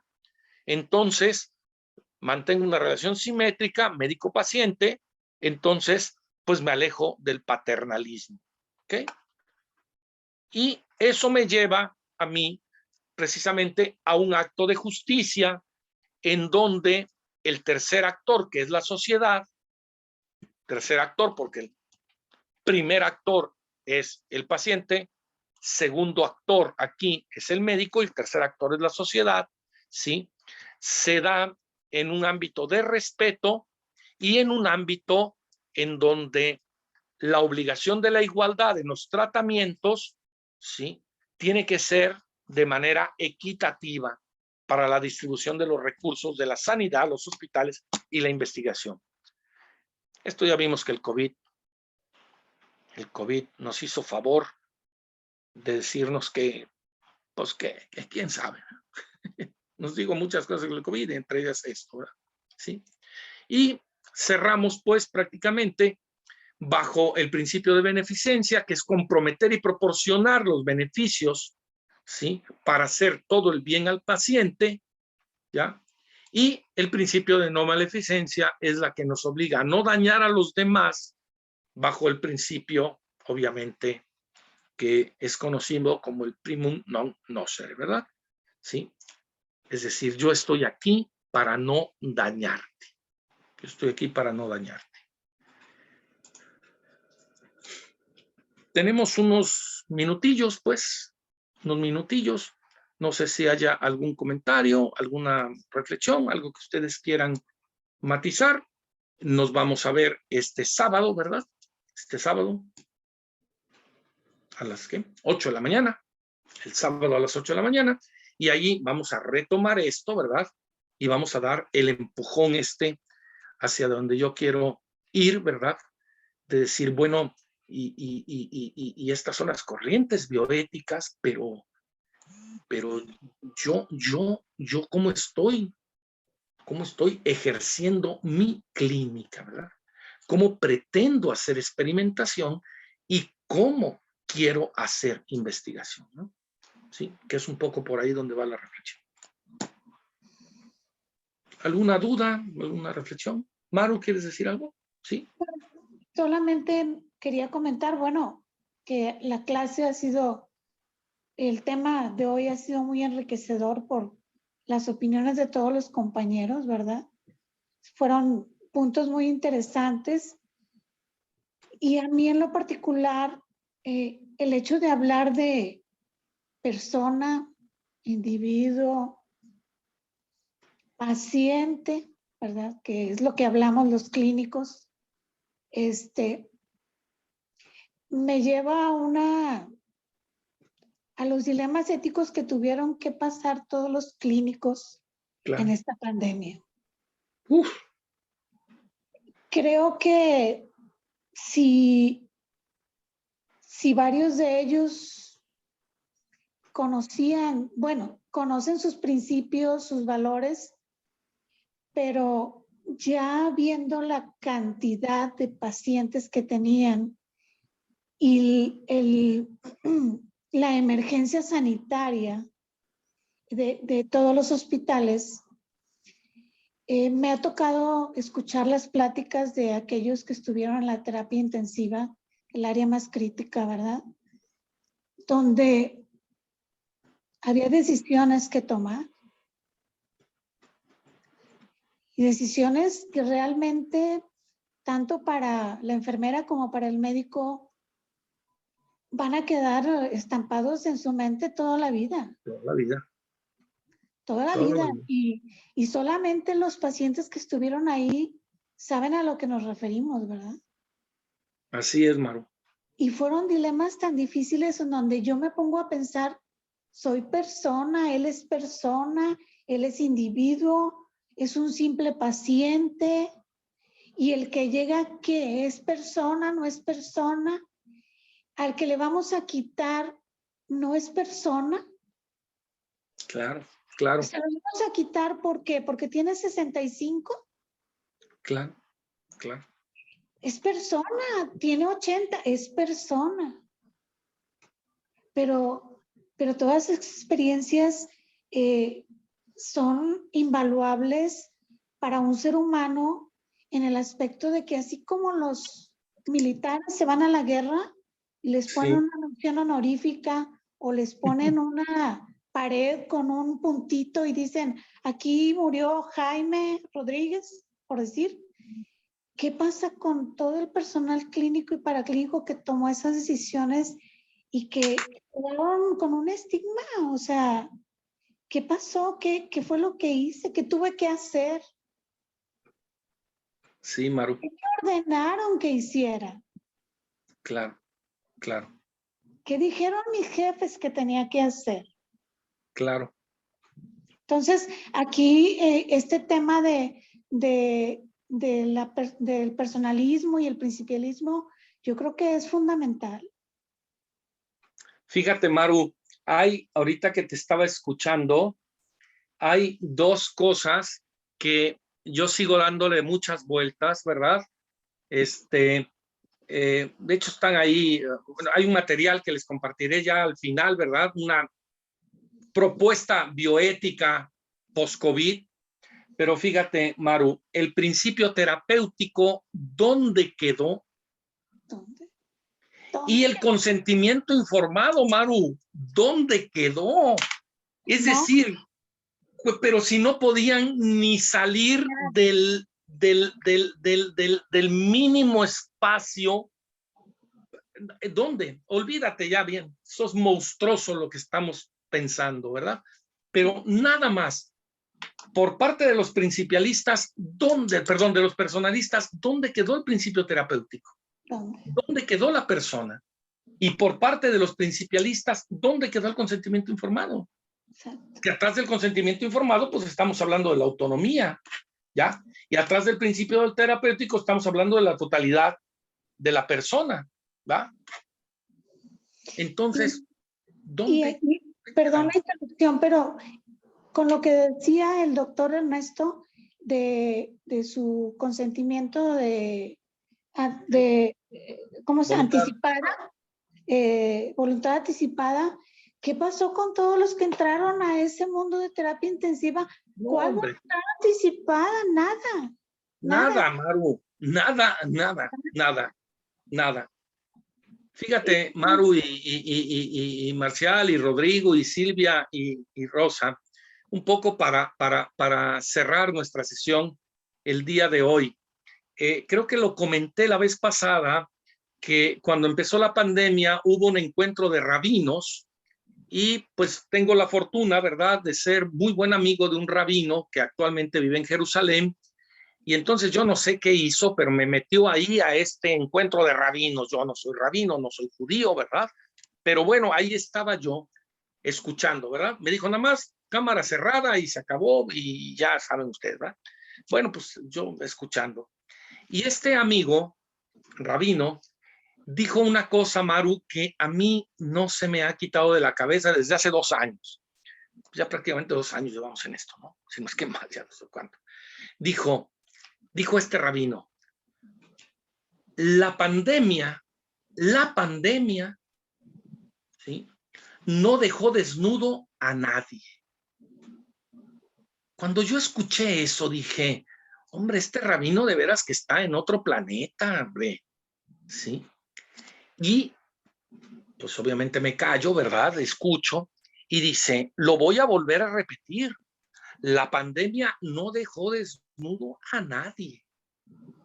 Lo único que sucedió es que bajó el agua y nos percatamos quién no tenía traje de baño. O sea, de lo que nos hemos estado dando cuenta es de que estamos sin principios terapéuticos y sin autonomía. Y sin autonomía. En un Totalmente. contexto de precariedad de salud aterradora. A nivel mundial, ¿eh? Sí. A nivel mundial. A nivel mundial. Cierto. Pues muchas gracias por hoy, gracias por su paciencia. Voy a ver qué le pasa a mi trebejo que no son ustedes los primeros ni las primeras que me dicen que no sé qué está pasando con el sonido, ¿verdad? Pero voy a checarle bien ahí y bueno, qué bueno que lo resolvimos a través del celular. Gracias, maestro. Marcial, un abrazo. Rodrigo. Muchas gracias, Maru. Marcial, un placer siempre. Rodrigo, qué agradable encuentro en este espacio, ¿eh? No te Lo había mismo visto. digo. No. Aquí estamos.